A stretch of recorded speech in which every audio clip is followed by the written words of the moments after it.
Selanjutnya, sebagaimana biasa kita membaca kalam-kalam ataupun budi pekerti Nabi kita Muhammad sallallahu alaihi wasallam.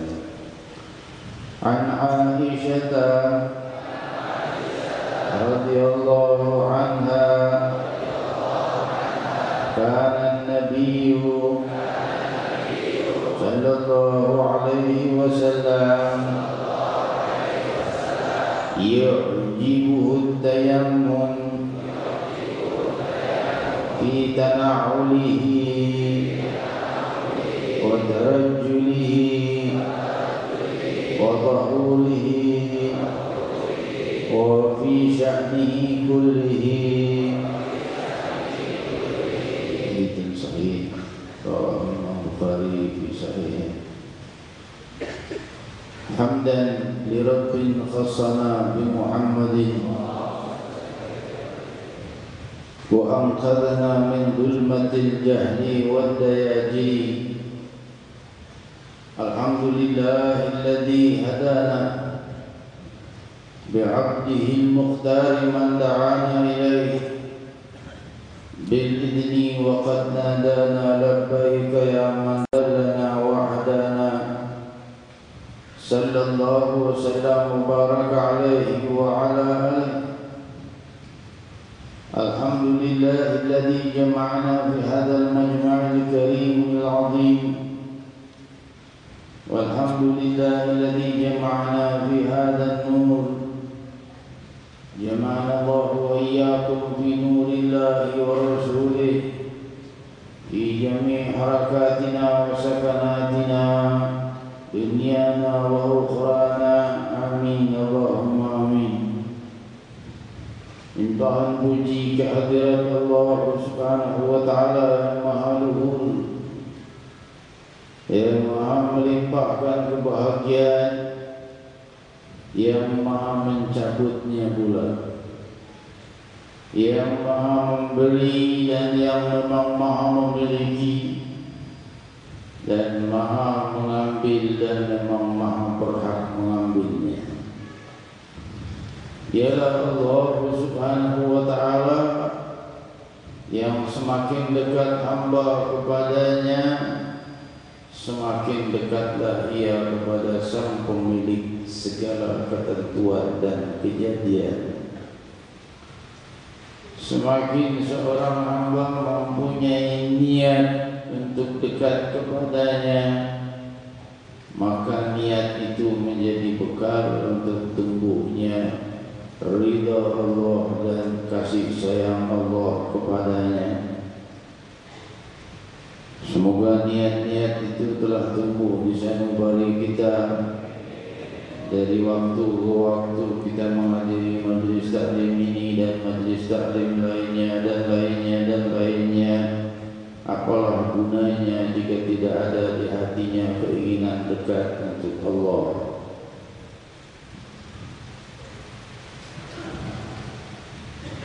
Apalah gunanya kehadiran kita dan pelajaran kita dan kita mempelajari ilmu syariatul mutahharah, ilmu tauhid, ilmu lainnya, jika di hati tidak ada keinginan untuk dekat kepada Allah.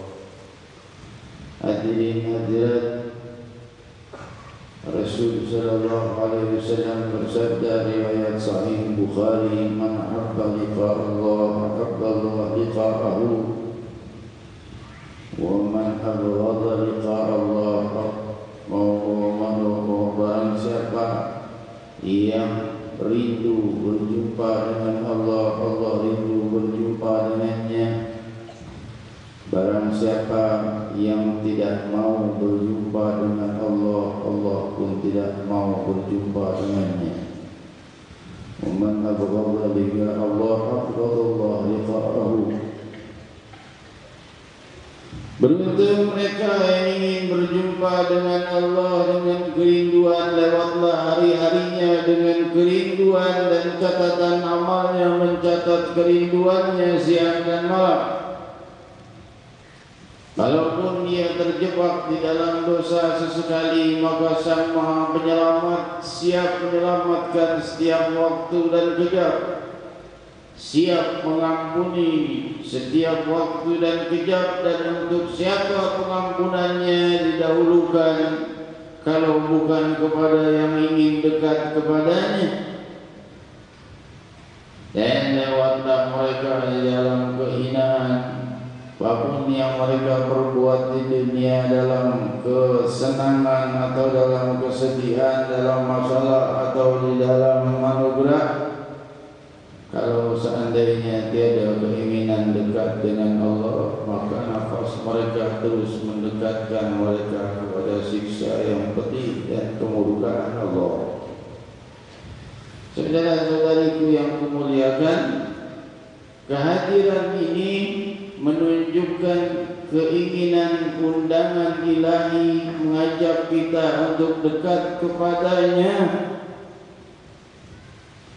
Kehadiranku dan kalian di tempat ini merupakan suatu undangan kasih sayang Allah, undangan untuk mencapai pengampunannya, undangan untuk mencapai keridhaannya, Sini hambaku mendekat sampai kepada ridhoku.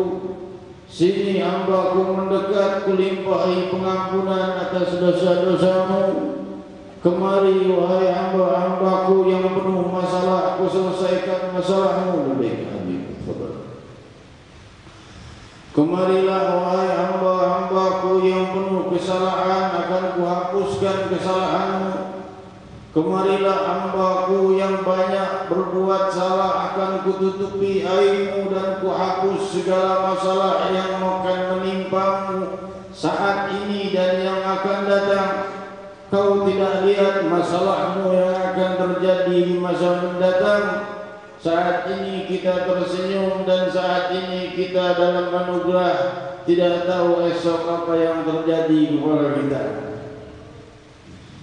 Saat ini kita dalam kenikmatan, di dalam tawa dan terbahak-bahak misalnya, di dalam kenikmatan dan merasa kenikmatan kita tidak mungkin tercabut dalam waktu beberapa jam saja terkena sakit stroke dan hilang seluruh kenikmatan hartanya, kenikmatan kehidupan dunianya, kenikmatan tawa terbahak-bahaknya sirna dalam sekejap dengan kehendak Sang Maha Pemilik kenikmatan.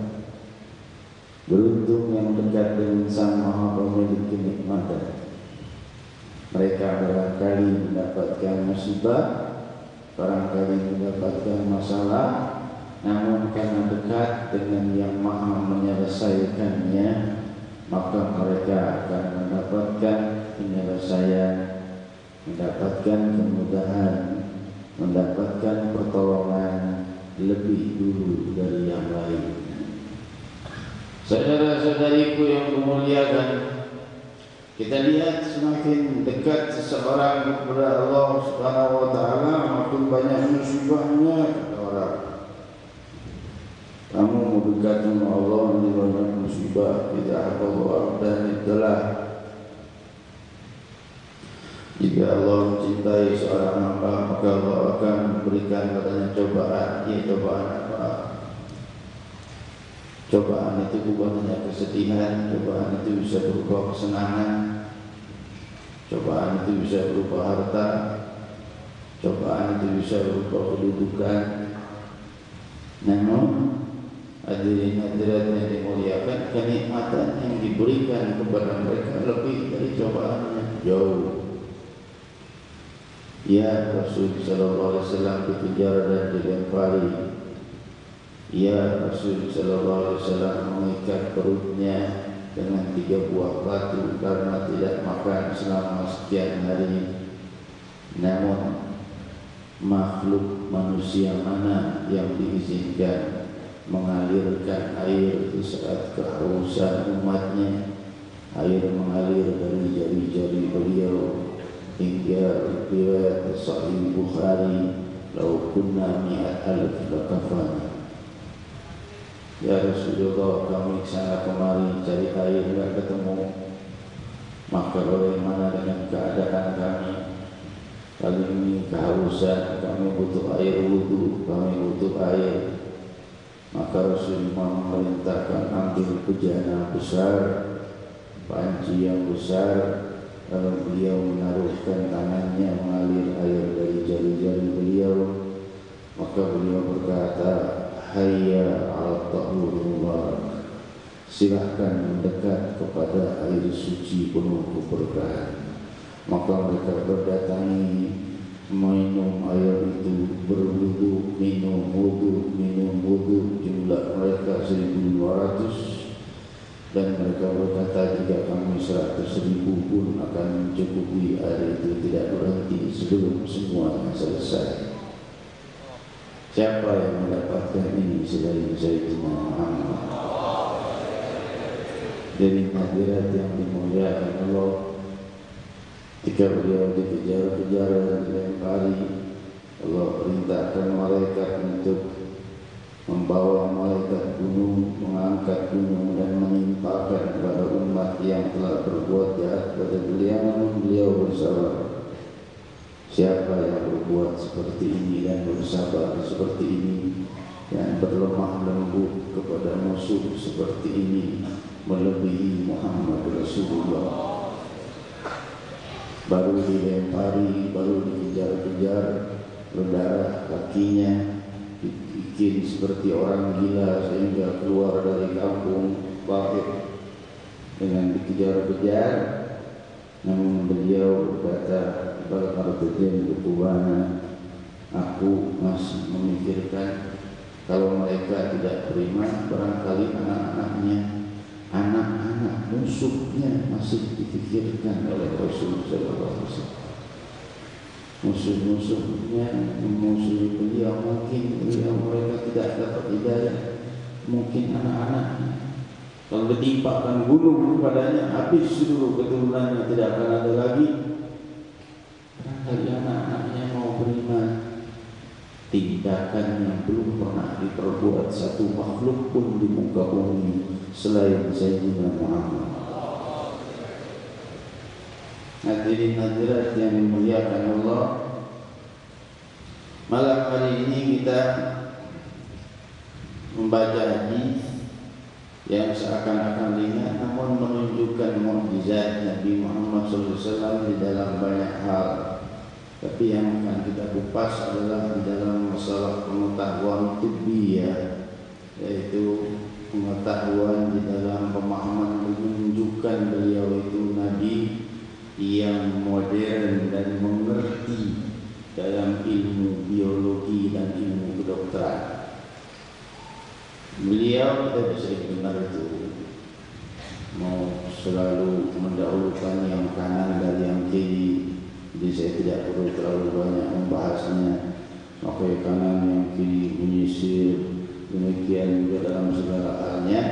Namun kalimat dalam segala halnya, Imam Ibn Hajar al-Asqalani menunjukkan, menukil ucapan Imam Nawawi bahwa ini amun maksus. Ini umum tapi ada kekhususannya. Enggak semua halnya beliau mulai dari kanan dalam segala perbuatannya. Karena banyak juga yang beliau mulai dari kiri, seperti masuk ke dalam mir'at atau hammam atau toilet, masuk dalam kiri. Banyak lagi hal-hal lainnya yang dilakukan. Beliau tidak mendahulukan kiri, bagian kiri dari kanan. Namun di dalam kalimat ini maksudnya adalah sebagian besar hal-hal yang mubah beliau lakukan selalu dari yang kanan dulu. Ada, walau ada beberapa pengecualian, beliau memulai dari yang kiri. Tapi kebanyakan memulai dari yang kanan. Kenapa? Karena aliran darah itu dari jantung yang posisinya di kiri mengalirnya ke kanan dulu. Kekuatan tubuh manusia lebih kuat di kanan daripada di kiri. Darah yang dibawa oleh tubuh mengalir di urat-urat tubuh ke kanan. Setelah ia melewati seluruh tubuh di kanan, baru mengarah ke kiri, kembali ke tubuh dan kembali lagi ke jantung.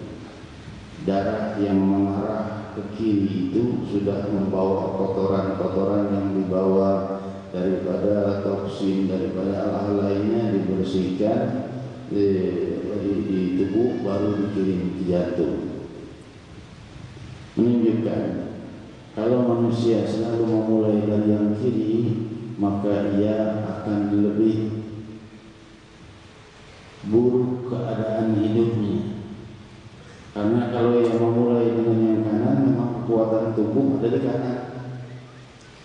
Tangan, kaki, segala-galanya kekuatan tubuh lebih kuat di kanan. Kenapa? Karena darah mengalir ke kanan dulu, walaupun posisi jantung di kiri. Arah kiri adalah harus lebih diperlemah atau diberi kesempatan untuk lebih beristirahat daripada tubuh yang bagian kanan. Kenapa?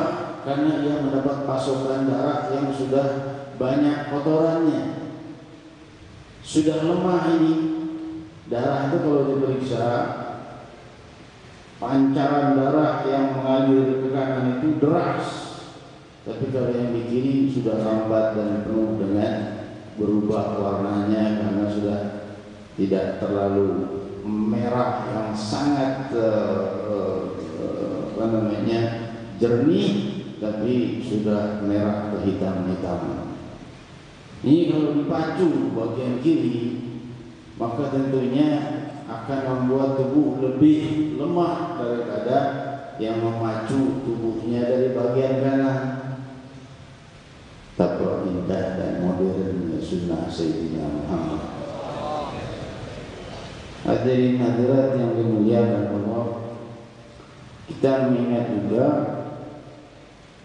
bahwa bulan Syawal telah berakhir, berawal bulan Dzulqa'dah, dan ini mengingatkan kita pada Syawal dan Dzulqa'dah tahun 5 Hijriah, yaitu kejadian perang Khandaq atau yang kita kenal juga perang Ahzab.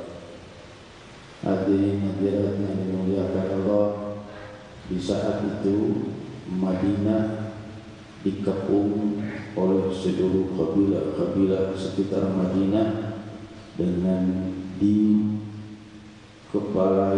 atau dipimpin oleh Quraisy.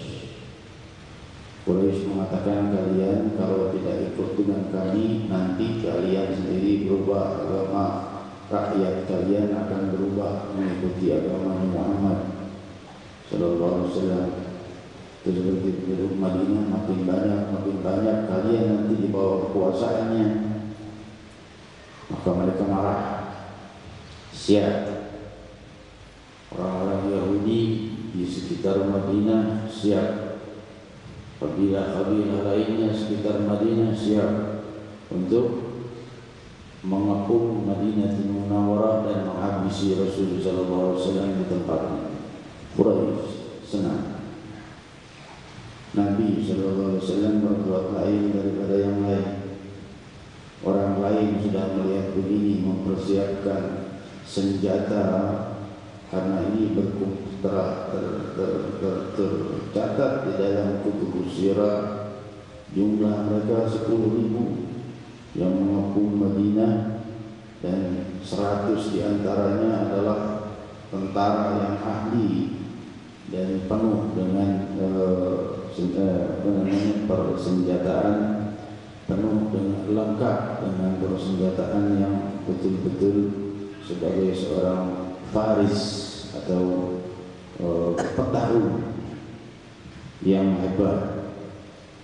10.000 ini akan bergerak menuju Madinatul Munawwarah. Rasul bukannya bikin pedang, Rasul bukan repot bikin benteng, Rasul dari parit. Parit itu kalau bahasa kita seperti saluran air, lebarnya nggak seberapa depan. Mau apa bikin parit? Parit pasang kayu 1, 2, 3 nyebrang orang. Parit hanya bisa menahan paling beberapa menit. Sisanya masuk yang orang-orang musuh-musuh ke Madinah, habis Madinah dibantai. Walaupun Madinah punya benteng, tapi kan mereka lihat dengan caranya seperti dulu, dengan tali dan lain sebagainya naik. Mau memisahkan mereka dengan dengan Madinatul Munawwarah hanya dengan parit, bukannya dengan melakukan senjata-senjata ataupun tempat-tempat atau benteng-benteng di sekitar Madinah yang dijaga juga. Parit yang dibangun. Habis parit mereka melompati benteng dengan tangga-tangga yang memang sudah terbiasa terbuat di masa lalu, hal seperti itu. Lalu mereka menyeberanginya, lalu berhadapan dengan saat itu 300 orang lelaki siap tempur di Madinatul Munawwarah. 300 mau lawan 10.000. Sisanya anak-anak, wanita-wanita, orang-orang tua, orang-orang jompo, yang ada cuma 300. Ini 300 mau kemana? Mau berperang. sebagian, sisanya mungkin sebagian lagi mau menjaga keluarganya, anak-anak kecil dan lain sebagainya. Ini hal yang sangat tidak masuk akal. Namun ini perintah Allah Subhanahu wa taala. Maka parit pun dibuat. Di dalam membuat parit ada satu batu yang tidak bisa dipecah. Batu ini dihantam dengan kayu, dihantam dengan besi, dihantam dengan kapak sebesar apapun, dengan kekuatan orang-orang Madinah yang ada tidak bisa berbunyi. Maka mereka mengadu kepada Rasulullah SAW. Rasul mengambil matraqah, yaitu palu, ya, palu besar, martil, dipukulkan sekali maka berpijarlah cahaya. Dan di saat itu para sahabat melihat batu belum bergerak dari posisinya, masih dalam keadaan asli. Pukul lagi yang kedua, pijar lagi cahaya seperti api, batu masih pada tempat. Hantam lagi yang ketiga, baru batu itu hancur. Dan pijaran cahaya yang ketiga berpijar. Rasul berkata, pijaran cahaya yang pertama aku diperlihatkan pijaran cahaya yang kedua aku diperlihatkan kekuatan-kekuatan Romawi dan lainnya dan kemenangan muslimin. Pijaran cahaya yang ketiga, sallallahu alaihi wasallam. Allah kehendaki Rasul melihat untuk menenangkan dirinya, menenangkan dirinya sang Nabi, dan menenangkan para sahabat bahwa kemenangan-kemenangan akan muncul dalam muslimin. Enggak bakalan habis 300 ini dibantai 10.000 orang kalau Romawi akan ditundukkan. Hadirin hadirat yang dimuliakan Allah, maka para sahabat pun berusaha menenangkan diri mereka dengan membaca nasidah, qasidah, sama itu juga. Nasidah, qasidah itu juga syair-syair. Mereka bersama-sama berkata, nahnul ladzina bay'u Muhammadan al-jihad ma baqina abada. Dijawab oleh Rasul sallallahu alaihi wasallam, Allahumma innahu la 'aish illa 'aish akhirah. Allahumma arhamil muhajirin wa bil ansar wal muhajirat. Dalam riwayat lain, Allahumma ighfir lil ansar wal muhajirat. Beberapa riwayat di dalam Sahih Bukhari meriwayatkan hal ini. Qasidah saut-sautan sunnah Sayyidina Muhammad sallallahu alaihi wasallam sejak tahun 6 Hijriah, di berapa tahun yang lalu, 1400 tahun lebih yang lalu. Qasidah saling jawab satu sama lain yang kita jalankan sekarang ini sunnah Sayyidina Muhammad sallallahu alaihi wasallam. Saling hibur antara para sahabat dengan Nabi sallallahu alaihi wasallam.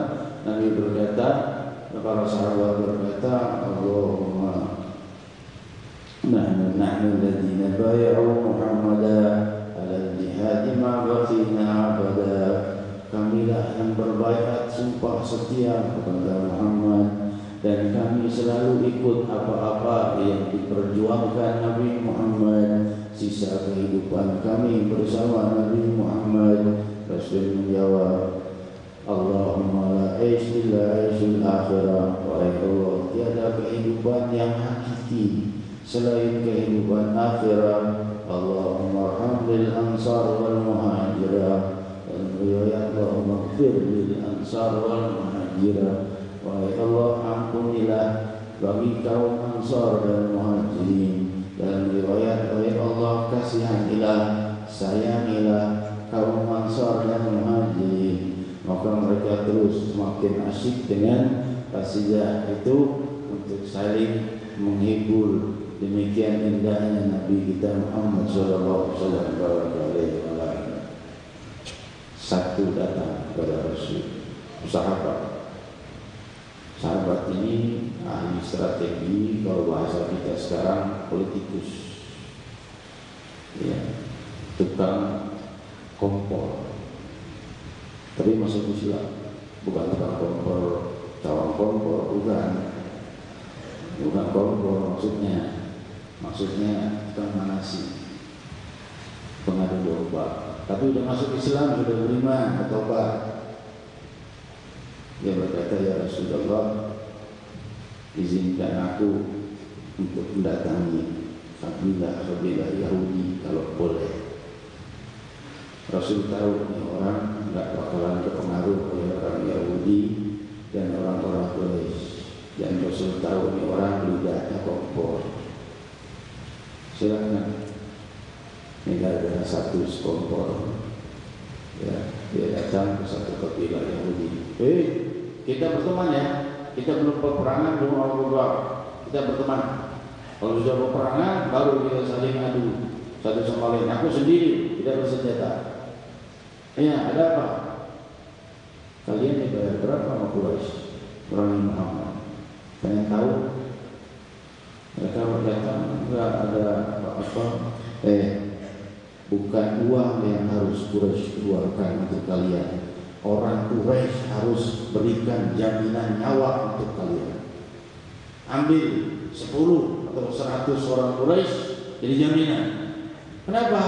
Kalau seandainya kalah Quraisy, kalian kalah, dibantai kalian sama Muhammad. Mau apa kalian kalau sudah kalah?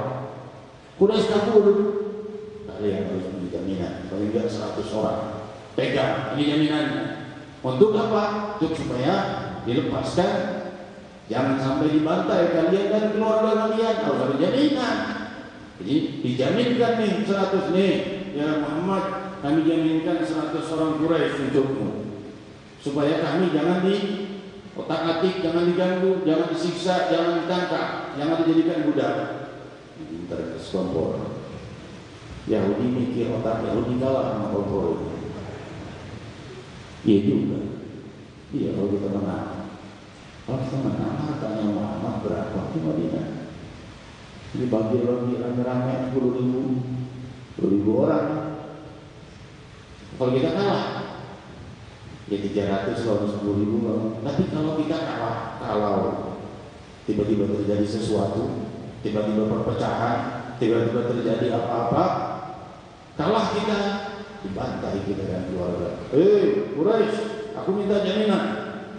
Dan bila kami minta jaminan 100 orang-orang Quraisy, dalam riwayat lain beberapa orang Quraisy. Untuk apa?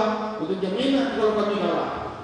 Kalau seandainya kami kalah, kami jaminkan orang itu supaya kami tidak dibantai. Enak aja kamu nyuruh kami ikut-ikut bantai Muhammad, kalian tidak beri kami apa-apa sebagai jaminan. Quraisy ini. Ini omongannya Pak yang lain. Yang lain begitu juga. Iya juga. Ngapain kita bantu ini Quraisy? Ikut bantu Quraisy, akhirnya kita kalahkan oleh Quraisy, akhirnya kita habis. Jaminan nggak ada. Enggak deh. Mulai pecah. Orang-orang Yahudi yang banyak membela Quraisy mulai pecah, mundur, nggak mau memerangi Nabi Muhammad SAW. Enggak deh. Kita nonton doang, mana yang bakal menang, mana yang bakal kita nonton doang, kata orang Yahudi. Hadirin hadirat yang dimuliakan Allah, ini si kompor satu, otak Yahudi kalah semua sama dia. Gara-gara satu si kompor. Tinggal tersisa masih ada yang memang benci kepada Nabi SAW. Rasul SAW dalam kesulitan mau keluar, pasokan makanan ditahan, pasokan minuman, dan sebagainya keluar tidak bisa, musuh dikepung. Malam pengepungan itu di bulan Dzulqa'dah, kekuatan paling besar dari Quraisy adalah Abu Sufyan, pemimpin Quraisy. Dia punya paling banyak pasukan, Allah punya paling banyak faris itu furas, jamahnya yaitu apa namanya faris, jadi apa satria. Dia pula punya paling banyak harta yang dibawa untuk apa? Untuk jadi penyemangat. Maka Allah mengutus angin. Allah nggak repot-repot. Utus angin, angin itu datang dari atas. Angin turun dari langit, tidak menyentuh kota Madinah, turun ke keliling seluruh Madinah. Madinah tidak ada angin. Kota Madinah tidak ada angin, tapi sekitarnya penuh dengan anak. Itu berantakan, dandangnya segala macamnya berantakan. Abu Sufyan, pimpinan Quraisy, pimpinan segala pasukan ini mulai tertib. Ini yang paling banyak punya ontak aku. Angin makin besar, ontak aku lepas kabur, aku yang rugi paling dulu. Harta aku mau dibawa pakai apa kalau seandainya ontak aku kabur? Mau gimana? Mulai Sufyan bingung. Tentaraku paling banyak. Tentaraku lebih baik menyelamatin hartaku daripada ngurusin Muhammad. Ngurusin Muhammad nanti datang waktu lain lagi kita urus lagi. Aku berangkat, kata Abu Sufyan. Berangkat kemana? Pulang. Pulang kemana? Ini kalian lihat angin makin dekat, makin keras, makin nol, makin keras. Ini lihat harta kalian berapa? Hartaku berapa? Habis hartaku ini. Siapa yang bakal menyelamatkan hartaku ini? Kalian bisa membayar hartaku yang kubawa ini. Aku pulang. Bongkar kemah-kemah. Ayo seluruh pasukan yang mengikutiku pulang. Meninggalkan Madinah. Yang lain yang memimpin siapa? Orang Yahudi sudah tidak punya jaminan. Orang Quraisy sudah sebagian pasukan-pasukannya sudah mulai kekar juga. Ini Muhammad kalau sudah keluar mukjizatnya lain lagi urusan. Akhirnya juga terbit matahari pagi, tidak tersisa satu pun dari Quraisy di hadapan Madinatul Munawwarah. Padahal di sore harinya Quraisy sudah dikepung oleh sekian banyak orang, dan di saat itu ada Amr bin Abdul Wud, jagonya yang paling jago di Quraisy, satria paling jagonya, teriak, mana jago Madinah, keluar, aku Amr bin Abdul Wud. Sebelum kita berperang, kita perang satu persatu dulu. Sayyidina Ali mau berdiri di tangan Rasul, masih muda. Jadi si Ali bin Abdul Wud, ini nama Amr bin Abdul Wud. Ali, jangan salah, ini Amr bin Abdul Wud, jagonya Quraisy. Kasarnya jangan emosi. Rasul sallallahu alaihi wasallam tidak takut siapapun maju, tapi jangan emosi. Berdirimunya emosi, emosi kalah. Kenapa? Setan yang akan mengikuti. Duduk, muda, ya, muda kan kayak kita paling cepat pancing emosinya ya. Betul nggak? Kalau gereja banyak bangun di Jakarta tapi muslimnya, tapi orang-orang yang beribadah di dalamnya sedikit. Tapi tempat peribadatan non muslim paling banyak dibangun di Jakarta, yang emosi siapa? Pemuda. Tuh. Kalau daerah muslimin banyak masjid, wajar.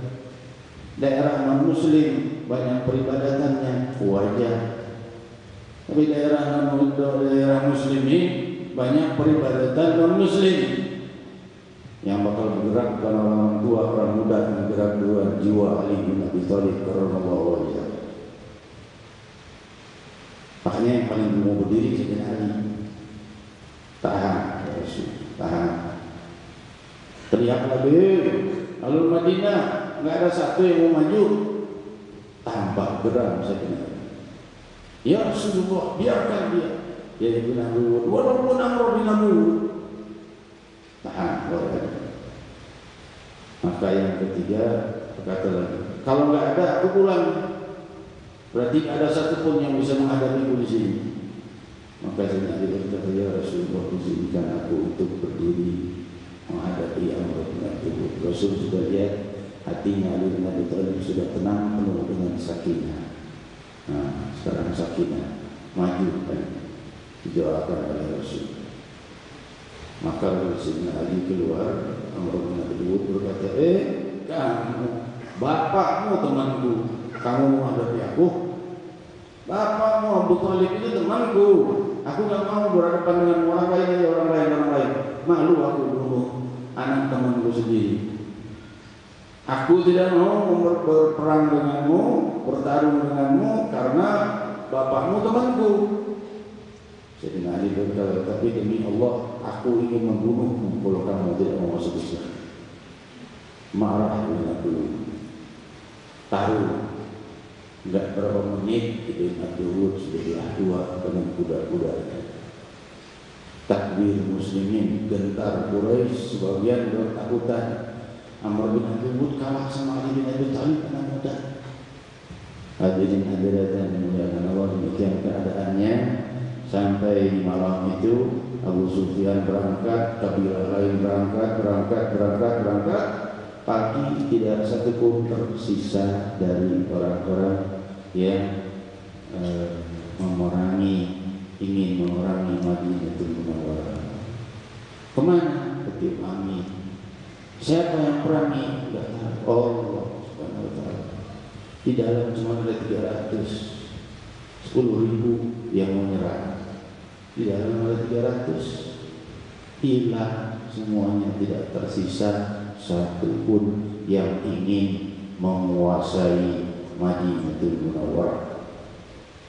Dan mudah-mudahan juga yang berniat untuk menguasai Jakarta, untuk dirubah akidahnya, untuk tidak banyak majelis zikir dan majelis taklim, dengan mengatasnamakan akan menertibkan majelis taklim dan majelis zikir, ngomongnya gitu.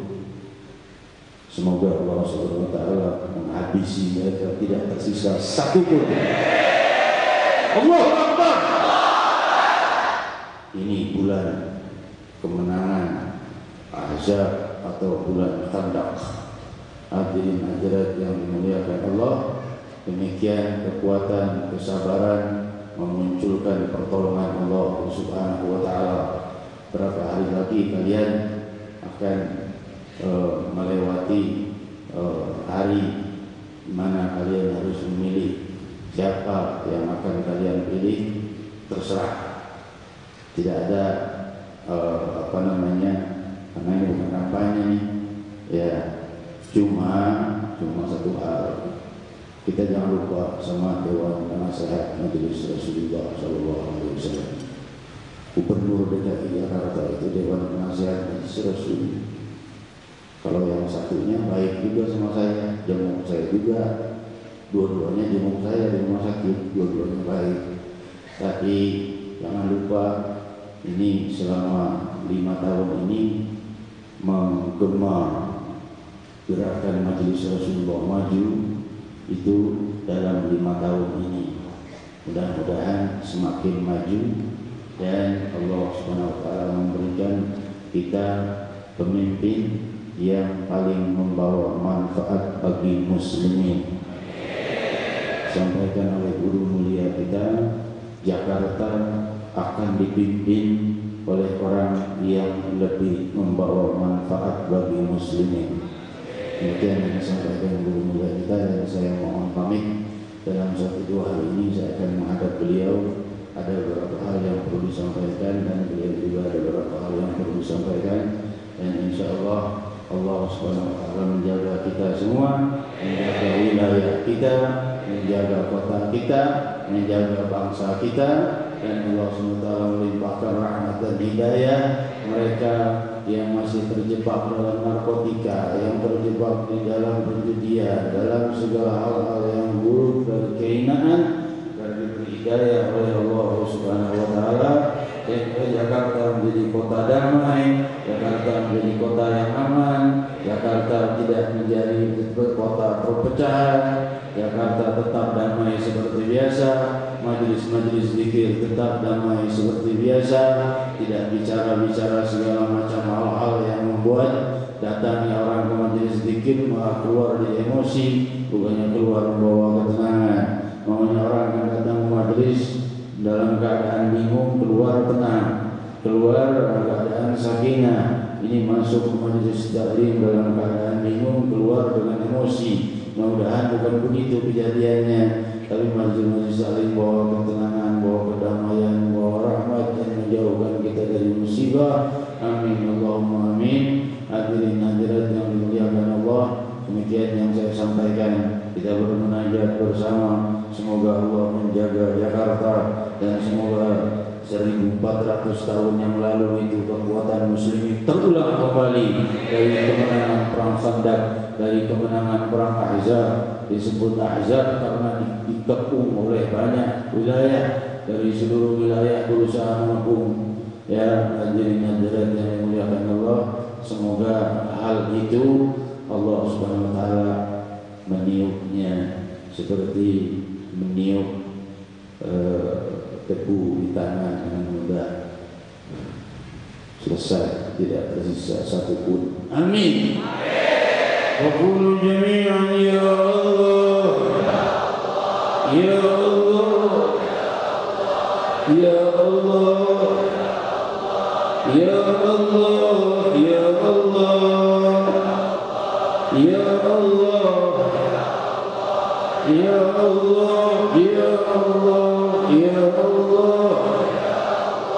ya Allah, ya Allah,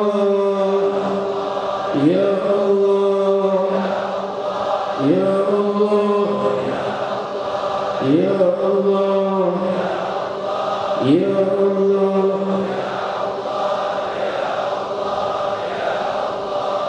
Tenangkan kami, tenangkan keluarga kami, tenangkan wilayah kami, tenangkan kota kami, damaikan wilayah kami, jauhkan perpecahan dan permasalahan dan keributan dari wilayah kami. Ya Allah,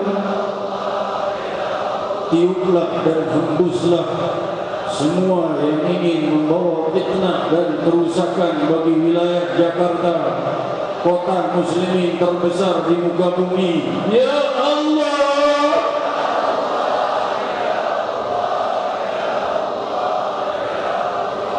inilah kota negeri muslimin terbesar di muka bumi, inilah ibu kotanya. Indonesia negeri muslimin terbesar di muka bumi, Jakarta ibu kotanya. Jakarta paling banyak majelis zikir dan majelis taklim. Amankan seperti kau mengamankan Khandaq, ya Allah, ya Allah. Allahumma inni a'tadna bidarbillah, quluhu ma sya'allah, quluhu la ilaha illallah, babuhu Muhammadur Rasulullah, sabbuhu la hawla wa la quwwata illa billah. Ya Rahman ya Rahim ya Allah.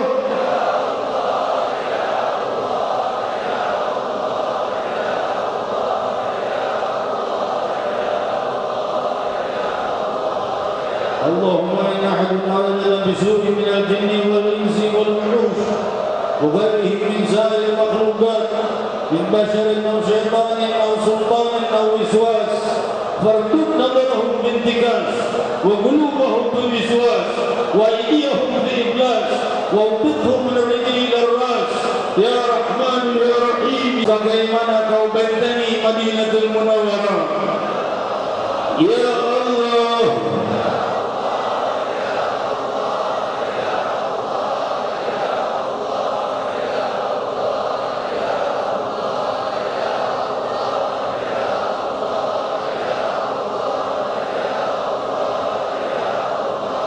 أحاط بنا من بسم الله الرحمن الرحيم والحمد لله رب العالمين الرحمن الرحيم مالك يوم الدين إياك نعبد وإياك نستعين اهدنا الصراط المستقيم صراط الذين أنعمت عليهم غير المغضوب عليهم ولا الضالين آمين.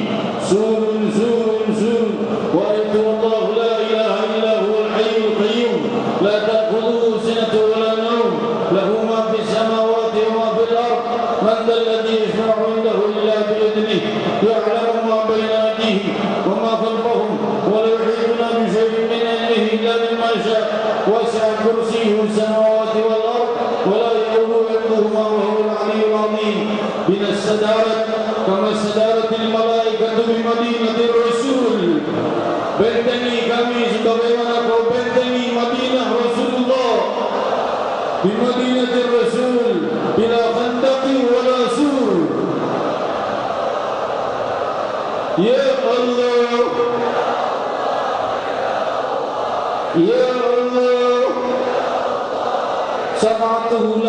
مرتين بمئة ألف ألف ألف لا حول ولا قوة إلا بالله العلي العظيم عزيمته لا تنشك بمئة ألف ألف ألف لا حول ولا قوة إلا بالله.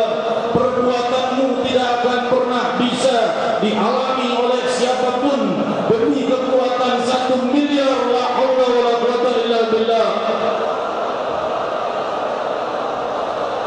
Bentengmu tidak akan bisa ditembus demi kekuatan miliaran la haula wala quwwata illa billah.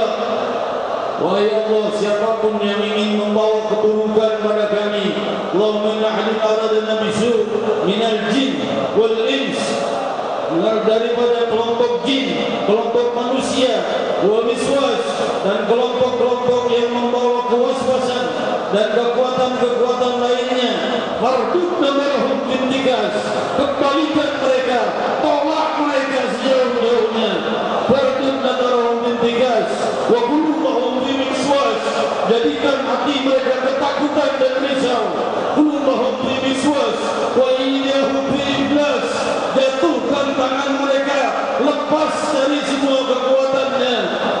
Fardud namarhum bintikas, wa qulubahum fi miswas, jadikan tunduk mata mereka, kepala mereka tidak berani untuk maju untuk merusak kami.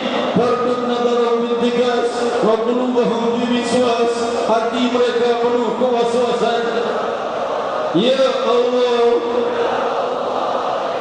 wa'udhidhum berrijli ila ras, pendam mereka dari kepala hingga kakinya, seluruh kekuatannya lunturkan ya Allah. Bagi mereka yang ingin mengganggu dan yang ingin merusak bumi Jakarta ini dari kedamaian, dari ketenangan, dari permainan, dari segala hal-hal yang mulia yang mulai tumbuh, ya Allah, apa kekuatan kami? Apa kekuatan kami? Apa kekuatan kami? Tunjukkan rahasia kemuliaan Khandaq di bulan Syawal dan Dzulqa'dah ini demi kemuliaan pemimpin Ahlul Khandaq Sayyidina Muhammad. Ya Allah,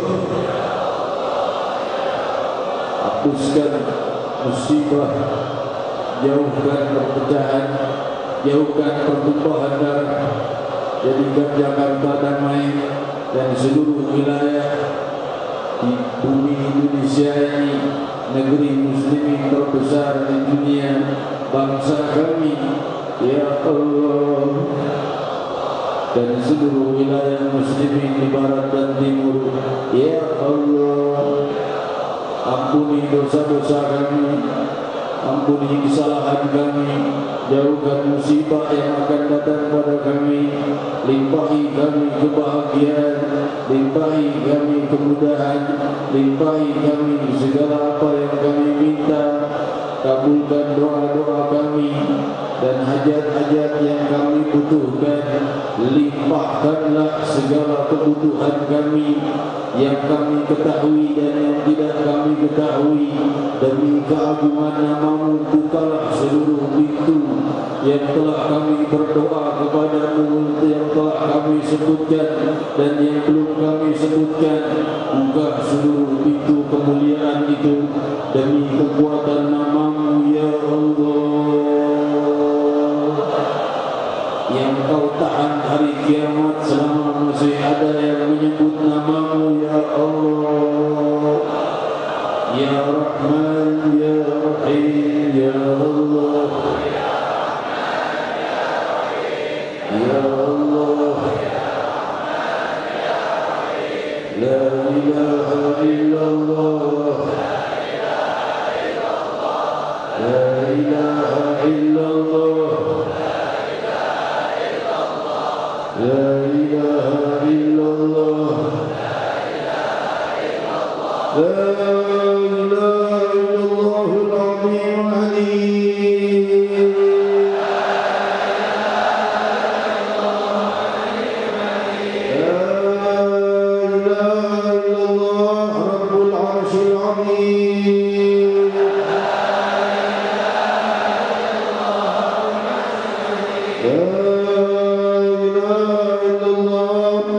Rabbus samawati wa Rabbul ardi wa Rabbul arsyil karim.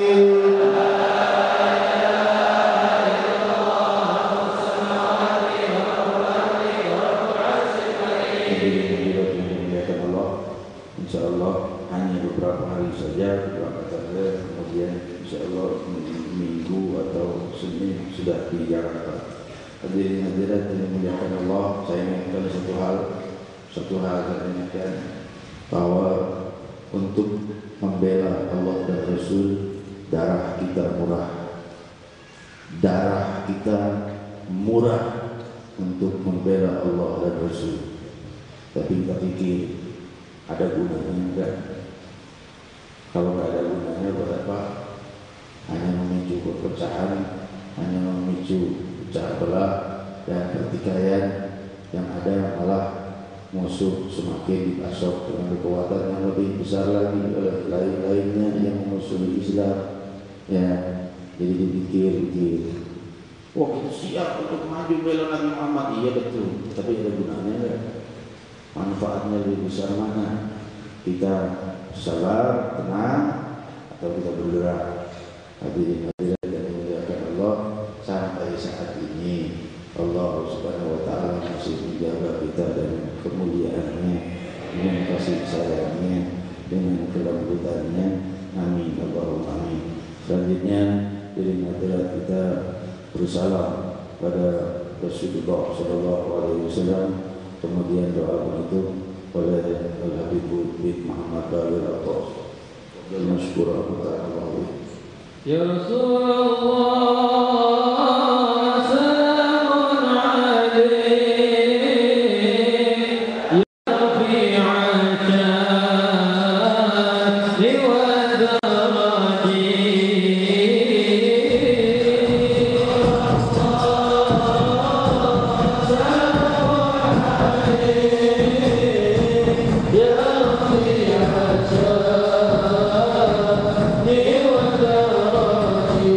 Yeah.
akbar, zikir akbar bersama guru mulia kita Al-Musnid Al-Arif Billah Al-Habib Muhammad bin Salim bin Habib. Alhamdulillah, sukses. Amin, Allahumma amin. Ya, semoga acara ini kita yang mempunyai niat baik doakan, dukung, dan semoga hal-hal seperti ini yang merupakan perjuangan hidup yang luhur, yang bermanfaat bagi kita di dunia dan di akhirat, membawa keberkahan di dunia dan membawa keluhuran di akhirat. Dan semoga kita bisa lagi melihat wajah yang sangat cerah, penuh dengan kelembutan dan kasih sayang ini kembali. Amin, Allahumma amin. Habibur bin Muhammad Baqir Al-Atas Mata'anallahu bih, guru kita cintai, yataqabbal mashkura. Qala Rasulullah sallallahu alaihi wasallam, afdalu ma kuntu ana wan nabiyyun min qabli, la ilaha illallah.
للمسلمين والمسلمات والمؤمنين والمؤمنات الأحياء منهم والأموات إنك سميع قريب مجيب الدعوات وقاضي الحاجات وغافر الذنوب والخطيئات برحمتك يا أرحم الراحمين.